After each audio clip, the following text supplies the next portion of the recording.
Eto na, kaya naman pala libang na libang si Boy Mukbang sa Netherlands. Kaya pala balik-balik sa Netherlands itong si Boy Mukbang na mas gusto pang tumambay dyan kesa tambayan niya yung mga anak niya kay Mariel kesa magbanding sila, no? 'Di ba? Mas gusto niya dyan sa Netherlands. Alam niyo ba kung bakit? Oy, isip nila babae. Hindi po babae. Siguro kasama na rin nagfa-flirt-flirt, 'di ba? So, alam niyo ba kung bakit gustong-gusto ni Boy Mukbang na nandiyan sa Netherlands?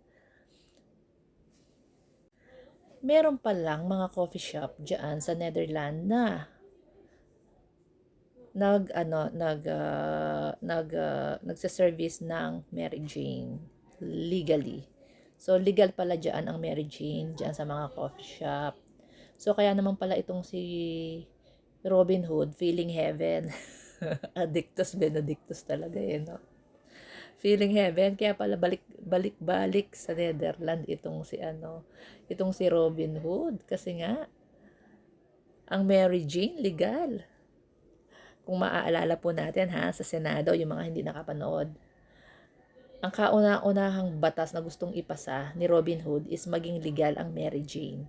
So, pinag-usapan niyan, actually hindi naman pinag-usapan kasi tinalakay niya yung gawing legal yung Mary Jane sa Pilipinas, pero walang pumansin na senator sa kanya.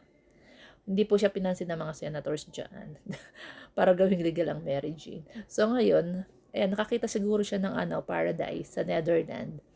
Kaya lagi po nakatambay si Robin Hood sa Netherlands dahil dyan sa legal na na Mary Jane pala sa mga coffee shop. Hindi lang naman sa Netherlands, Boy Mukbang, meron din naman sa Thailand. Nagtanong ka sana kay Kitty. Kasi si Kitty, alam niya yan, di ba? Doon sa Weed Store, Weed Disco Club, di ba? Happy happy, alam ni Kitty yan. O, di ba? Doon libre din bumili. Habang nagka-clubbing ka, o di ba? Habang nagka-clubbing ka, humihitit ka ng weed. O, libre din naman doon ang Mary Jane. Hindi lang naman sa Netherlands.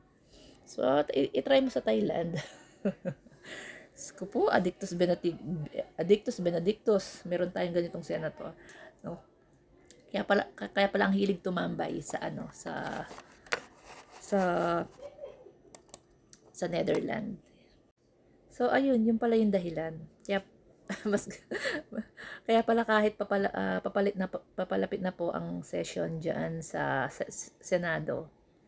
So wala pa ring kahit papalapit na yung pagbubukas ng Senado, si Robin nandiyan pa rin sa Netherlands. Walang pagpaplano, walang pagre-review, walang pag-i-study sa magaganap na impeachment trial or kung ano man ang plano niya na ipasang batas, wala. Nandiyan siya nakatambay sa Netherlands. Happy-happy lang siya diyan sa mga coffee shop. Ay nako, talino talaga ng mga Pilipino, no? Galing, binoto ito. Hindi ko naman binoto ito eh. Alam ko naman sa una pa lang,